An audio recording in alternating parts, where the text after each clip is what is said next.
ব্রাজিলের হয়েও খেলতে পারতেন মেসি। ইতালিয়ান এক ইতিহাসবিদের গবেষণায় বেরিয়ে এসেছে এমনই এক চাঞ্চল্যকর তথ্য, যা নিয়ে রীতিমতো আলোড়ন তৈরি হয়েছে গোটা ফুটবল দুনিয়ায়। চিরপ্রতিদ্বন্দ্বী ব্রাজিলের হয়ে আর্জেন্টাইন ফুটবলের এই বরপুত্রের খেলবার সম্ভাবনায় যেখানে চোখ কপালে তুলেছেন কেউ কেউ।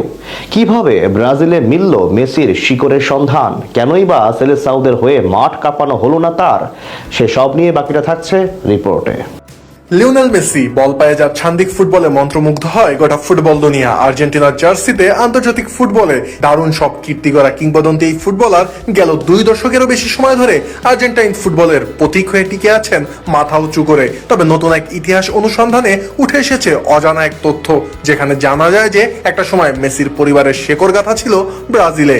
ভিন্ন পরিস্থিতিতে হয়তো তার জীবনের গল্পটা ভিন্ন পথে প্রবাহিত হতে পারত, যেখানে একটু এদিক ওদিক হলেই ব্রাজিলের হলুদ জার্সিটা উঠতে পারত লিওর গায়ে। আর মেসির পরিবারের ইতিহাসকে ঘিরে এই গবেষণার ফলাফল সর্বপ্রথম প্রকাশিত হয় ব্রাজিলিয়ান সংবাদ মাধ্যম গ্লোবোতে। মূলত গবেষণাটি পরিচালনা করেন ইতালির ইতিহাসবিদ ফিওরেনজো সান্তিনি, যেখানে তিনি মেসির পারিবারিক বংশতালিকা খুঁজে বের করেছেন।